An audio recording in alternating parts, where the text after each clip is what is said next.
There's a particular kind of hell that intelligent people experience that nobody talks about. It's not the hell of not knowing what to do. It's the hell of knowing exactly what to do, seeing all the paths forward with crystal clarity, understanding the consequences of each choice, and then doing nothing, absolutely nothing, while your mind runs 1,000 simulations of how things could go wrong. This isn't laziness. This isn't lack of ambition. This is your intelligence working against you. And if you've ever felt this, if you've ever been trapped in the prison of your own overthinking, you need to understand something critical. You're not broken. Your brain is just too good at its job. Let me explain what's actually happening.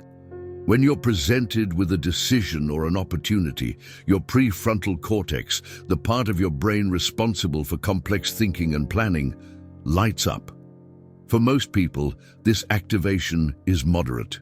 They see a few options, weigh them quickly, make a choice, and move on. But for highly intelligent people, something different happens. Your prefrontal cortex doesn't just light up. It explodes with activity. You don't see 3 options. You see 30. You don't consider immediate consequences. You project 5 moves ahead like a chess grandmaster. You can vividly imagine not just what could happen, but all the subtle ways things could go wrong, all the second-order effects, all the potential regrets. And here's where it gets brutal. Research from the University of Calgary found that intelligent individuals are actually more prone to procrastination on important tasks because they can more vividly imagine all the ways things could go wrong. Read that again. Your ability to see possibilities, to think critically, to analyze deeply, the very traits that should make you more capable, are making you more paralyzed. It's like having high-definition previews of potential failure playing in your mind before you've even started. While someone with average intelligence sees a challenge and thinks, "I'll figure it out," you see a challenge, and your brain immediately generates a detailed documentary of everything that could possibly go wrong. This is called analysis paralysis, and it's not just a productivity problem. Brain imaging studies show that when people engage in overthinking, activity in the prefrontal cortex increases to the point where it actually impairs performance.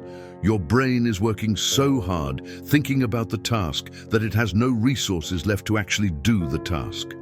It's like a computer with too many applications open. Everything slows down. Everything freezes. And you sit there, cursor spinning, unable to execute the simplest action because your processor is maxed out running simulations.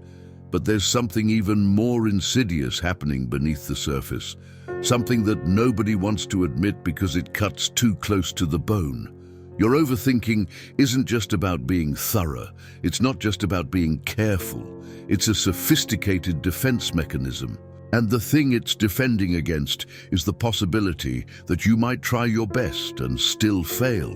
Because if you've built your identity around being intelligent, around being the person who figures things out, around being capable, then failure isn't just disappointing. It's existential. It threatens the very foundation of who you think you are. So your brain, clever thing that it is, has found a loophole. If you don't try, you can't fail. If you stay in the planning phase forever, if you keep researching and preparing and analyzing, you never have to face the moment of truth where you discover whether you're actually as capable as you think you are. It's brilliant, really. Tragic, but brilliant, because you get to maintain your self-image as someone who could succeed if they wanted to, while never having to prove it. Your potential stays safely theoretical, untested, unblemished by reality. Let me tell you about Sarah, 41 years old, master's degree from a prestigious university, worked in corporate strategy for 15 years. Everyone who knew her said the same thing. Brilliant mind, could analyze complex problems faster than anyone in the room, could see patterns others missed, could predict market movements with uncanny accuracy, and for 15 years she'd been saying she was going to write a book. She had the expertise, she had the insights, She had a clear outline. She'd read dozens of books on writing. She'd attended workshops. She had 3,000 pages of notes and not a single completed chapter. Sarah would sit down at her laptop every evening with the intention of writing, and every evening the same thing would happen. She'd open her document, read what she'd written before, and immediately see all the flaws. This section needed more research. That argument wasn't strong enough. This chapter should probably come later in the book. The entire structure might need rethinking, and before she knew it, 3 hours had passed and she'd written nothing. She'd just reorganized her notes for the 100th time, or started a new outline, or found another book she needed to read first to make sure her perspective was complete. Her friends couldn't understand it. Her family was confused. How could someone so capable, so articulate, so knowledgeable struggle to write a single chapter? But Sarah knew. Deep down, beneath all the justifications about wanting it to be perfect, wanting to do more research, wanting to get the structure right, she knew. She was terrified, not of failing to write a good book, of discovering that even her best wasn't good enough, that even when she gave it everything, it might still be mediocre, and that possibility was too painful to face. So she stayed in preparation mode, forever preparing, never executing. This is the perfectionism spiral that intelligent people get caught in. You can imagine the platonic ideal of whatever you're trying to create. You can see it so clearly in your mind. The perfect book, the perfect business, the perfect relationship, the perfect life. And because you can see that ideal so vividly, anything less feels like failure. It's like being able to taste a Michelin-starred meal in your imagination and then being expected to enjoy something you cooked yourself. The comparison is poisonous. Nothing you actually produce can match what you can envision, so you don't produce anything. You just keep perfecting the vision. And here's what makes it worse. Society rewards this behavior. When you're always in analysis mode, always researching, always learning, always preparing, people think you're diligent, thorough, conscientious. They don't see it as avoidance. They see it as dedication, and you internalize that. You tell yourself you're not procrastinating, you're being responsible. You're not afraid, you're being strategic. You're not stuck, you're waiting for the right moment. And years pass. And the book doesn't get written, the business doesn't get started, the conversation doesn't happen, the life doesn't get lived, all while you maintain the comfortable fiction that you're just being careful. Let's talk about what's happening in your brain when you overthink. There's a region called the default mode network that activates when you're not focused on the external world. It's the part that wanders, that worries, that ruminates. For most people, this network activates moderately during downtime. But research shows that for people prone to overthinking, this network is hyperactive. It's constantly running background simulations. What if this happens? What if they think that? What if I'm making a mistake? What if there's a better option I'm not seeing? This constant simulation creates something called decision fatigue. Your brain treats every mental simulation as if it's a real decision. So even though you haven't actually done anything, your cognitive resources are being depleted as if you've been making choices all day. This is why overthinkers often feel exhausted despite not having accomplished much. You've been running marathons in your mind while standing still in reality. And by the time you should be taking action, your decision-making capacity is already drained. There's another factor at play. The more options you can conceive, the harder it becomes to choose. In a famous study, researchers found that people given too many options were more likely to feel regret and second-guess their decisions. Some even made no choice at all. This is called the paradox of choice. And intelligent people experience it more acutely because you can generate more options than others can see. You don't just see the obvious paths, you see the creative alternatives, the unconventional approaches, the nuanced variations. And each option comes with its own set of considerations, implications, and potential regrets. So you're stuck, paralyzed not by lack of options, but by an abundance of them. And the fear that whichever one you choose, you'll look back and wonder if another path would have been better. This fear of regret, of making the suboptimal choice, becomes more powerful than the desire for any particular outcome. So you make no choice. You stay suspended in possibility, where every option remains available and no regret has materialized yet. It feels safer there, in the land of potential, even though nothing ever happens there. Sarah realized this on a Tuesday morning. She was in a coffee shop, laptop open, staring at her blank document, and at the table next to her was a young guy, maybe 25, talking loudly on his phone about his new book that just got published. She couldn't help but overhear. The book sounded terrible, basic ideas, nothing original, poorly structured from what he was describing. And it was published, out in the world, being read, making an impact, however small. And here was Sarah with infinitely more knowledge, infinitely more insight, infinitely better ideas, and absolutely nothing to show for it. The guy at the next table wasn't smarter than her. He wasn't more talented. He wasn't more capable. He was just willing to produce something imperfect. And in that moment, Sarah saw the brutal truth. All her intelligence, all her analysis, all her preparation, it had produced nothing, while this kid with a mediocre book had actually done the thing. She felt something crack inside her, not in a bad way, more like a shell breaking. And she made a decision. Not a smart decision, not an analyzed decision, an impulsive, unreasonable, probably foolish decision.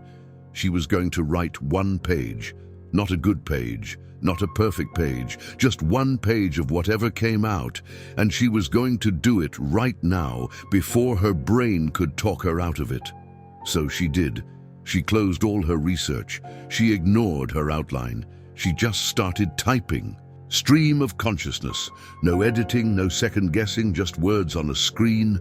And the page was terrible, grammatically rough, structurally questionable, ideas only half formed. It was everything she'd spent 15 years trying to avoid producing, and it was the most important page she'd ever written, because it existed, it was real, it wasn't theoretical potential anymore. It was actual, concrete, embarrassingly imperfect work. And in creating it, Sarah had broken the spell that said everything she produced had to match the vision in her head. The spell that said if she couldn't do it perfectly, she shouldn't do it at all.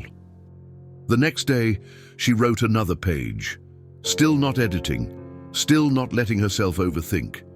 Just raw, messy output. And the day after that, and after 2 weeks, she had 40 pages. Were they good? No. Were they publishable?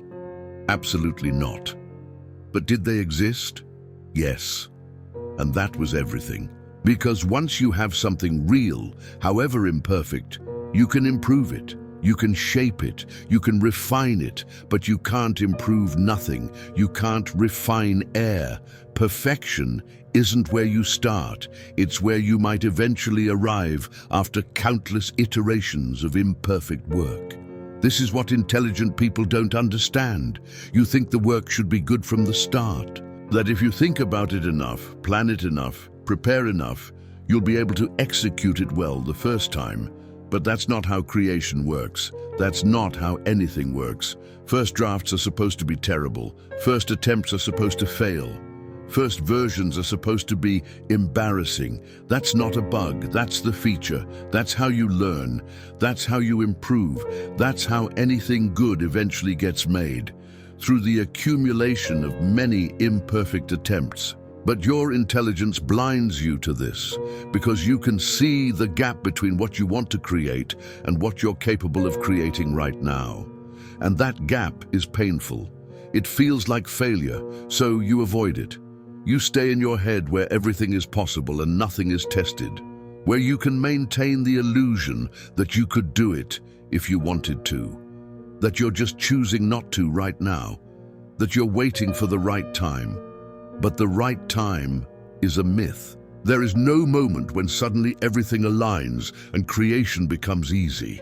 There's only the moment when you stop demanding easy and start accepting hard. Let me tell you what happened to Sarah. She kept writing, a page a day, sometimes more, usually terrible, sometimes okay, rarely good, but always existing.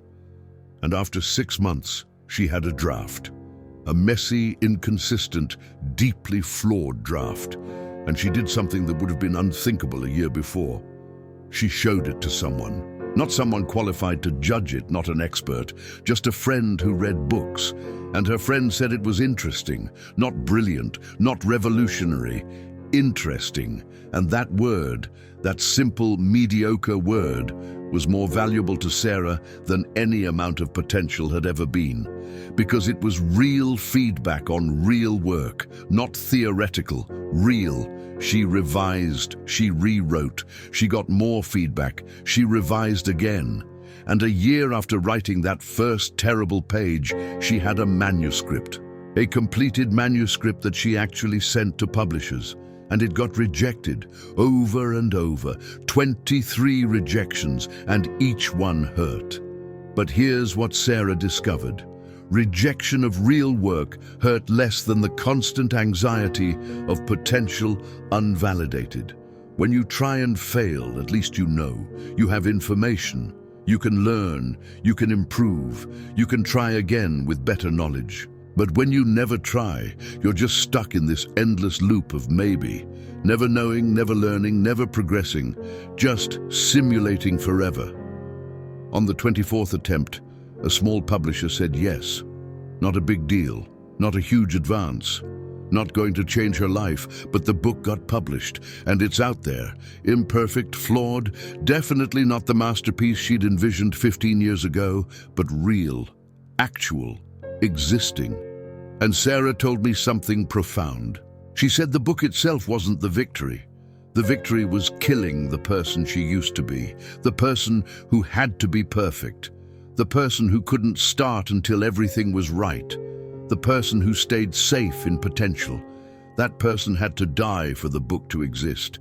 And mourning that version of yourself, the capable but never tested version, that's painful, but it's necessary.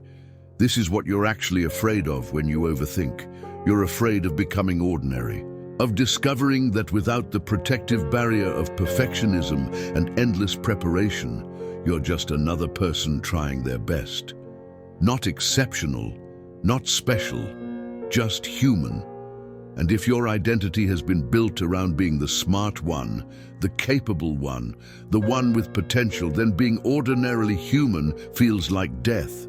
So you cling to the overthinking, you cling to the analysis, you cling to the preparation. Because as long as you're still preparing, you're still special. Still full of untapped potential, still theoretically capable of greatness, but also still stuck, still not living, still not creating, still not becoming. There's a concept in psychology called self-handicapping. It's when you create obstacles for yourself so that if you fail, you have an excuse. Intelligent people are experts at this. You schedule too many things, so you're always too busy to start the important project. You set standards so high that meeting them is virtually impossible. You wait for perfect conditions that will never exist. And then you can tell yourself and others, I could have done it if I'd had more time. I could have done it if the circumstances were right. I could have done it if I'd been fully prepared. And maybe that's true, but you'll never know. Because you made sure you'd never actually try. The brutal honesty you need to hear is this. Your overthinking isn't making you better, it's making you stuck. All that analysis, all that consideration, all that mental simulation, it's not producing better outcomes. It's producing no outcomes.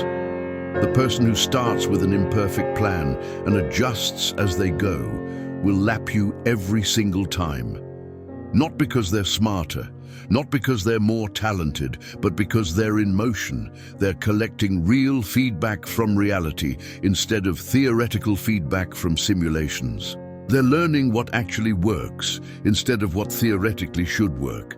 And the gap between theory and practice, between simulation and reality, that gap can only be closed through action, never through more thinking. So here's what you need to do. And this is going to feel wrong. It's going to feel irresponsible. It's going to trigger every perfectionist instinct in your body. You need to lower your standards dramatically, not forever, not permanently, but for the beginning. You need to give yourself permission to be bad, to produce work that doesn't meet your standards, to start before you're ready, to do it wrong. Because bad work that exists is infinitely more valuable than perfect work that remains imaginary. This is the crappy first draft principle. And it's not about accepting mediocrity as your final destination. It's about accepting that mediocrity is your starting point. Always. For everyone, even people who eventually produce excellent work.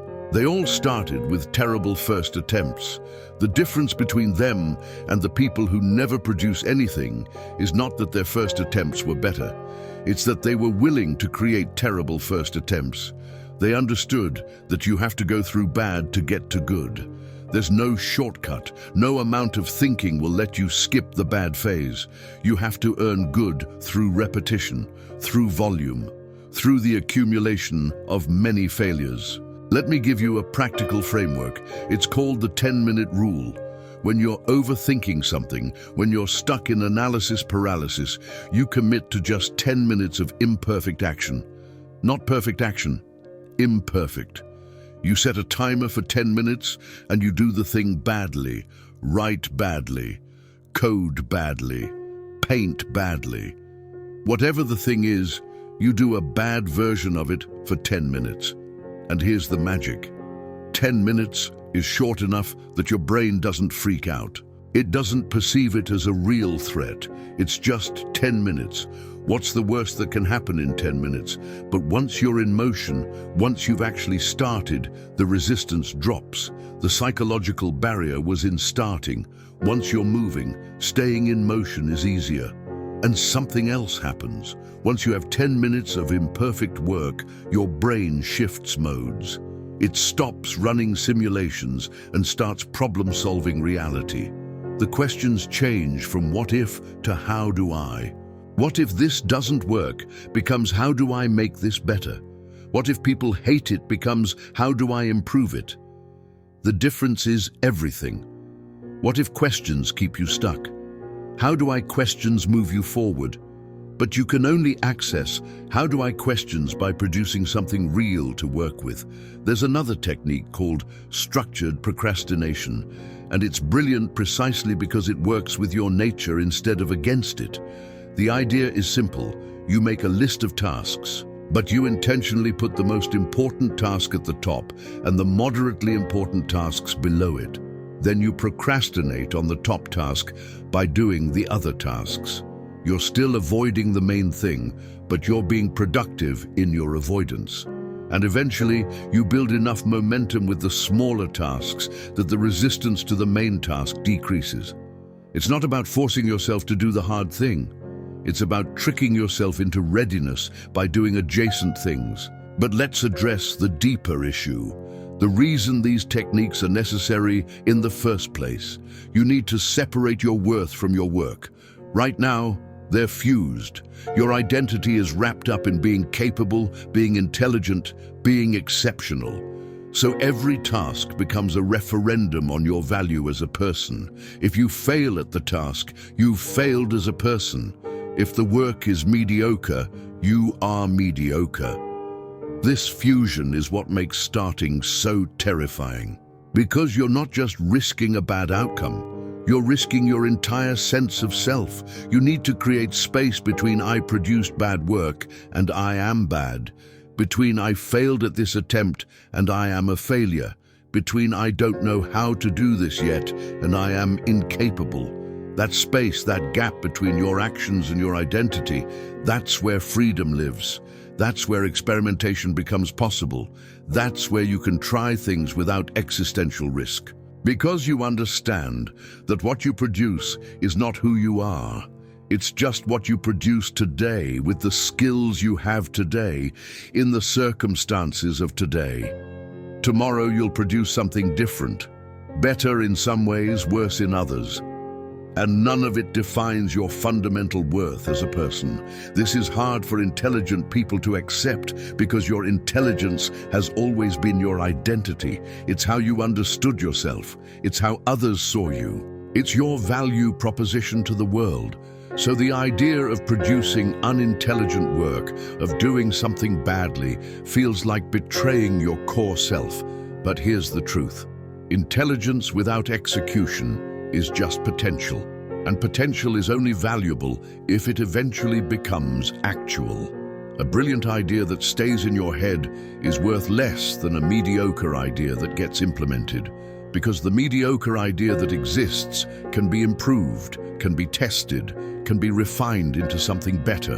But the brilliant idea in your head just sits there, unchanging, untested, forever perfect and forever useless. Let me tell you about David. Different person, same trap. David was a software engineer, exceptionally talented, could see solutions to problems that stumped entire teams, could write elegant code in his head before touching a keyboard. His colleagues called him a 10x developer, and for 8 years he'd been wanting to build his own app. He had the idea. Revolutionary, truly. He'd sketched out the architecture, he understood the market, he knew exactly what needed to be built, and he'd built nothing, because every time he sat down to start, he'd think about all the edge cases, all the potential scaling issues, all the security vulnerabilities, all the ways the code could be more efficient. And he'd realize that properly solving all these problems would take months of work. So he'd decide he needed to plan more, think through the architecture more deeply, wait until he had more time to do it right. Meanwhile, 3 different apps launched in his space, none of them as good as his idea. All of them with obvious flaws he could see instantly, and all of them gaining users, making money, building momentum, while his perfect app remained a sketch in a notebook. And every time one of these apps launched, David would feel this mix of vindication and despair. Vindication because he could clearly see how his version would be better. Despair because once again, someone with a worse idea had beaten him to market by simply being willing to launch something imperfect. David's story is playing out right now in every field, in every industry, in every domain where intelligence and overthinking intersect. The brilliant people stuck in their heads while the pretty good people are out there doing, building, shipping, learning, iterating, getting better through doing, not through thinking. And the gap widens every day because the people in motion are accumulating real-world experience. They're learning what actually matters versus what theoretically matters. They're discovering which problems are actually worth solving versus which ones only seem important from the outside. While the overthinkers are still at step 1, trying to plan perfectly for a game they're not even playing, I want to tell you what David finally did. He adopted what he called the minimum embarrassing product approach. He decided that instead of building the perfect app, he would build the most embarrassing version that barely functioned, something that would mortify him to show anyone. And then he would show it to people anyway. So he spent 2 weeks building something that did exactly one thing, poorly, with bugs, with a terrible user interface, with code that he knew was a mess. And it made him physically uncomfortable to package it up and send it to the first beta tester. Every fiber of his being screamed that he should wait, should polish it, should fix the obvious issues first. But he sent it anyway. And the beta tester said, "This is great, but can you add this feature?" Not "this is terrible," not "this is full of bugs," just "can you add this feature?" They saw the potential, they saw what it could become. And they had specific concrete feedback on what would make it better. Not theoretical feedback, real feedback, based on actually using the thing. And David realized something profound. His months of overthinking had been optimizing for problems that didn't actually matter. He'd been worried about scaling issues for a product that didn't have users yet. He'd been architecting for millions of users when he couldn't even get one person to use version 0.1. Over the next 6 months, David built in public. He released embarrassingly incomplete versions. He got feedback, he fixed things, he added features, he removed features that nobody used. And the app evolved into something he never could have planned in advance. Because real users wanted different things than theoretical users wanted. The market responded to different aspects than he'd predicted. The problems worth solving revealed themselves through use, not through analysis. And at the end of those 6 months, he had an actual product with actual users and actual revenue. Not perfect, still full of compromises, but real, existing, generating value. While all his perfectly planned ideas remained in notebooks, beautiful and useless. The lesson isn't that planning is bad or that thinking is wrong. The lesson is that past a certain point, more planning and more thinking have negative returns. They're not making you better prepared. They're keeping you stuck. And the certain point where thinking should stop and doing should start is much earlier than you think it is. Much, much earlier.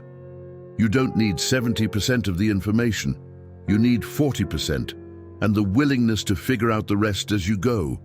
You don't need to see the whole path. You need to see the next step and trust that the step after that will reveal itself once you take it. You don't need perfect conditions. You need acceptable conditions and the courage to start anyway. This goes against everything your brain is telling you. Your brain is saying, wait until you're sure, wait until you're ready, wait until you know more, wait until the conditions are better. Your brain is wrong, not because it's lying, but because it's optimizing for the wrong thing. It's optimizing for avoiding mistakes, for avoiding embarrassment, for avoiding failure.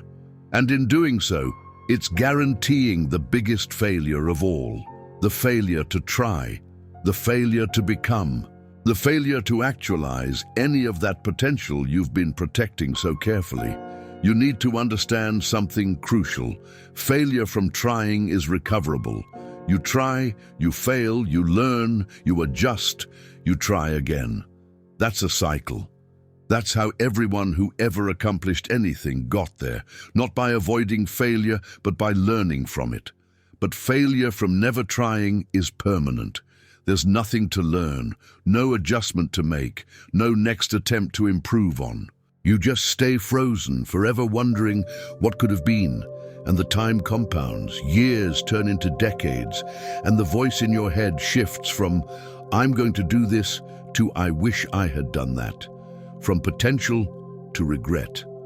That's the trade you're making when you overthink. You're trading the temporary discomfort of imperfect action for the permanent ache of unlived potential.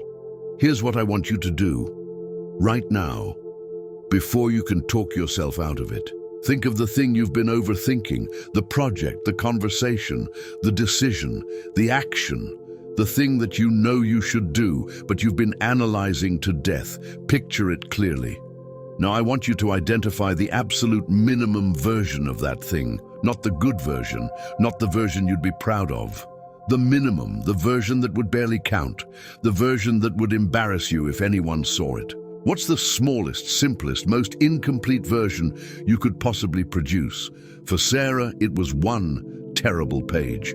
For David, it was an app that did one thing badly. What is it for you? What's the version so small that you can't possibly justify overthinking it further? 10 minutes of work, one attempt, one conversation, one application, one page, one prototype, one email. Whatever it is, make it so small that doing it feels almost ridiculous. That's how you know you've gone small enough. If it still feels significant, go smaller. Keep going smaller until your brain can't justify the level of resistance you're feeling, until the disproportion between the size of the action and the size of your fear becomes obvious. And then do it today, right now if possible, not tomorrow, not when you have more time, not when you're more ready, now, while the resistance is still mobilizing. While your overthinking hasn't had time to generate 17 new reasons to wait. Move before you're ready. Act before you're certain. Produce before it's perfect. And when your brain screams that you're making a mistake, that you should wait, that you're not prepared, thank it for its concern and do it anyway. Because that voice, that protective voice, it's not trying to help you succeed. It's trying to help you avoid the discomfort of possibly failing. And those are very different goals, with very different outcomes. The people you admire, the ones who've accomplished things, they're not smarter than you. They're not more capable. They're not more talented. They've just trained themselves to act in the presence of uncertainty, to start before they're ready, to produce before it's perfect. They've made peace with the gap between their vision and their current ability. They understand that the gap closes through doing, never through thinking. And every day you spend overthinking is a day they're getting further ahead, not because they're moving fast, but because they're moving at all. And in the race between motion and perfection, motion wins every single time. Your intelligence is a gift. It allows you to see things others miss, to understand complexity others can't grasp, to envision possibilities others can't imagine. But it becomes a curse when it traps you in your own head. When it becomes a barrier to action instead of a tool for action, the solution isn't to think less, it's to think differently. To use your intelligence not to predict and prevent every possible problem, but to navigate and solve problems as they arise. To shift from what-if thinking to how-will-I thinking, from preventing failure to recovering from failure. From perfect planning to adaptive doing, this is your moment, not because today is special, but because you've finally seen the mechanism clearly. You've seen how your intelligence has been your prison, how your capability has been your excuse, how your potential has been your hiding place. And once you see it, you can't unsee it. The comfortable story you've been telling yourself, that you're just being careful, that you're just being thorough, that you'll start when you're ready, that story doesn't work anymore. Now you know you're not being careful, you're being afraid. You're not being thorough, you're being stuck. You're not waiting until you're ready, you're avoiding ever becoming ready.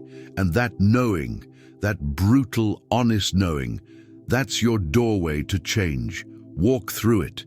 Create something imperfect today. Say something uncertain. Try something you might fail at. Be bad at something new. Let yourself be ordinary. Let yourself be human. Let yourself discover that your worth is not determined by the quality of your first attempt, but by your willingness to make a first attempt at all.